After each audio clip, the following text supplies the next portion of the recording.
Minecraft хизээч хуучирдаггүй нууц томьёо. Та орой буудан дээрээ тухсан сууж байна уу? Замын төвжирэлд ратсан уу? Эсвэл гадын дэргэд дүл ширтэн амар амгаланг мэдэрч байна уу? Та хаанч байсан? Манай суугт тавтай морил. Өнөөдөр бид хамтдаа нэгэн сонирхолтой түүхийг судлах гэж байна. Энэ бол Minecraft-ийн түүх. Түүний нууцын тухай буюу энэ тоглоом яагаад хизээч хуучирдаггүйг нээн идрүүдэх болно. Анх харахад энгийн дуу чимээгүй дөрвөлжин блокоос бүрдсэн ертөнц яаж орчин үеийн олон тэрбум долларын соёлын өв болсон юм бол. Хэрв та 2009 оны Minecraft-ийн анхны хувилбарыг өнөөдрийн 4K дүрслэл, Ray Tracing зэрэг өндөр түвшний графикт дасан тоглогчдод үзүүлбэл тэд гайхах нь гарцаагүй. Тухайн үеийн дүрслэл машингийн бүдэг текстуртэй Microsoft Paint дээр эвзүүлсэн дижитал Lego шиг харагддаг байв.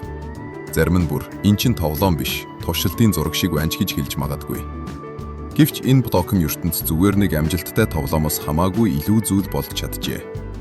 Энэ нь дэлхийн хэмжээний соёлын үзэгдэл болон өссөн юм. Өнөөдөр Minecraft нь хүн төрөлхтний түүхэн дэх хамгийн их борлуулалттай видео тоглоомуудын нэг болсон. Fortnite, Grand Theft Auto зэрэг томоохон тоглоомууд түргэн гарч ирж, мөн хурдан мартагдж байхад Minecraft олон жилийн турш үн цэнэ хадгалсаар ирсэн. Бараг өөрийн гэсэн ангилалд мөнх оршдог мэт байв. Энэ амжилтын түүх анх 2009 оноос эхэлжээ. Швед улсаас гаргатай хөгжүүлэгч Маркус Персон буюу Ноч тухайн үед янз бүрийн тоглоомын санаанууд дээр ажиллаж байв. Тэр дэлхийг өөрчлөхийг зориогүй. Харин бардаа гараараа юм бүтээж, туршиж нурааж, дахин барьдаг тэр мэдрэмжийг дижитал хэлбэрт оруулахыг хүсдэг байв. Тэр анхныхаа турширтаа Cave Game гэж нэрлэжээ. Cave Game нь өнөөдрийн бидний мэдэх Minecraft-аас огт өөр байлаа. Энэ нь ердөө туршилтын прототип бөгөөд тоглогч чулуу, өвс зэрэг дүрстэй маш энгийн блокуудыг үүсгэж, хязгааргүй мэт хоосон орон зайд байрлуулах боломжтой байсан. Бидний мэдэх ус, мод, амьтад байсангүй. Хамгийн чухал нь крафтинг систем огт байгаагүй. Өөрөөр хэлбэл тоглогч зөвхөн блок байрлуулж, эвдэж чаддаг байв. Сонирхолтой нь Ноч энэ санаагаа онлайн форумд хуваалцахад хүмүүс санаанд оромгүйгээр татагдсан. Блок тавих, эвдэх энгийн үйлдэл донтуулан болж хувирсан. Энэ нь хүний үндсэн хүсэл болох, бүтээх, зохион байгуулах, өөрчлөх хэрэгцээг өдөөсөн юм. Хамгийн чухал нь тус тоглоом нь тодорхой зорилго, дүрмийг тоглогчид огт тулгаагүй. Харин ч тоглогч бүр өөрийнхөөрөө оролцох цэвэр дижитал орон зайг санал болгосон. Тэгвэл нууц томьёо нь яг юу байв? Яагаад заавал Minecraft гэж? Нэгдүгээр зарчим, хит энгийн байдал, кубикийн сууд шийдэл. Minecraft-ийн үндсэн нэгж бол кубик буюу дөрвөлжин блок. Энэ нь төгс шийдэл болж чадсан. Хөдөлгөөн, барилга, дэлхийн бүтэц, орчны дүрм бүгд энэ нэг энгийн хэлбэр дээр тулгуурлана. Бараг бүх зүйл куб, эсвэл түүний хувилбар. Энэ нь зүгээр нэг стил биш, харин техникийн хувьд гайхалтай шийдэл.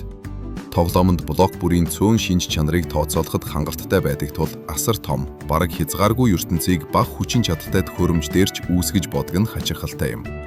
Өөрөөр хэлбэл, ертөнц таны урагшлах хөдөлгөөнтэй хамт бий болдог. Тиймээс тоглогч бүрийн аялал, нээлт, туршлага өвөрмөц байдаг. Хоёрдугаар зарчим, тайвшрах мэдрэмжийг өгөх процесс.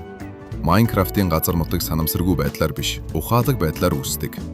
Зүгээр хідэн уул тавьчихдаггүй. Харин уулс, хөндөй, ой, цөл, далай, агуу зэрэг хоорондоо уялдаатай биом үүсгэнэ. Тиймээс ертөнц эмх замбраагүй биш, амьд байгаль мэт санагддаг. Иймд учраас хүмүүс Minecraft-ыг зөвхөн тоглоом биш, харин тайвшрах орон зай гэж мэдэрдэг. Та энэ ертөнцийн бараг бүх зүйлийг тоглогч бүр өөртөө тохируулан өөрчилж чадна. Далай мандал дээр нар жаргахыг харах нь бэлэн зураг биш. Тухайн мөчид таны ертөнцид бодитоор үүсэж буй зөвхөн та харж бодох процесс. Тоглоом танд бэлэн түүх өгдөггүй, харин таныг өөрийнхөө түүхийг бүтээх боломжийг өгдөг байх нь. Minecraft алдаршихын хэрээр Ночид ирэх дарамт нэмэгдсээр байв. Тэр асар том зүйлийг бүтээж чадсан ч урт хугацаанд түүнийгээ хэрхэн удирдах талаар эргэлзэж байв.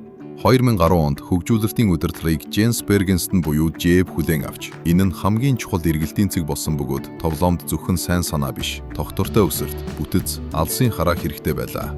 Jeb-ийн удирдлага дор амьтад, Nether, End, Redstone зэрэг өнөөдрийн Minecraft-ийн гол элементүүд хөгжиж боловсронгуй болсон.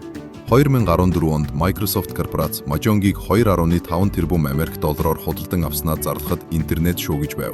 Зарим нь тоглоом корпорацийн бүтээгдэхүүн болно гэж айсан. Гэвч Microsoft ухаалаг алхам хийж, тэд Minecraft-ийн үн цэн нь нэгттэй байдал, бүтээрч хамт олон, хязгааргүй боломж гэдгийг ойлгож чаджээ. Тиймээс үндсэн философиг нь өөрчилгүй, харин шинжлэхтүүдээр дэмжсээр иржээ. Өнөөдөр Minecraft 15 гаруй настай. Гэхдээ яагаад хуучихгүй байсаар байна вэ? Хариулт нь өөрийн үндсэн зарчмаа хадгалж чадсан доршин.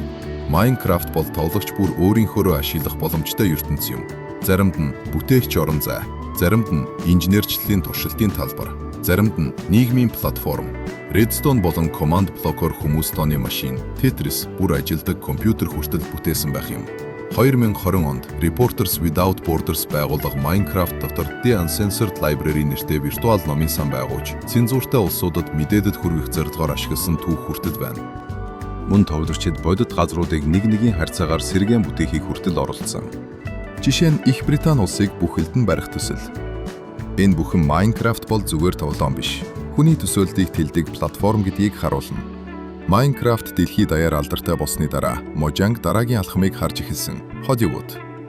2014 оноос кино хийх санаа гарч эхэлсэн. Энэ нь зүгээр мөнгө олох зорилго биш байв. Тухайн үед Minecraft-ийн сар бүрийн идэвхтэй хэрэглэгчид 140 саяас давсан гэж ярьдаг. YouTube платформ дээр ч сонирхол өндөр хэвээр. Тиймээс кинон бүтээгдэхүүн биш, харин энэ ертөнцийг шинэ хэлбэрт өргөжүүлэх оролдлого юм. Minecraft яагаад хизээж хуучирдаггүй вэ? Хариулт нь ганц зүйл биш. Энгийн бүтэц, хязгааргүй боломж, өөрийн түүхээ бүтээх хэрэгчлөө, үндсэн философио хадгалсан тогтвортой хөгжил. Тиймээс Minecraft бол зүгээр тоглоом биш. Энэ бол хүмүүсийг бүтээх, турших, хамтрах, мөрөөдөх боломж олгодог ертөнц юм. Ийм учраас л өнгөрсөн 15 жилийг амжилттай даван гарсан шигэ ирээдүйд ч үн цэнэ хадгалах магадлал өндөр. Өнөөдрийн аялал энд хүрээд дуслаа. Хэрвээ танд энэ түүх таалагдсан бол лайк дарж, subscribe хийж суугаад агаарай. Дараагийн сонирхолтой түүхээрээ тун удахгүй уулзъя. Бидэнтэй хамт байсан танд баярлалаа.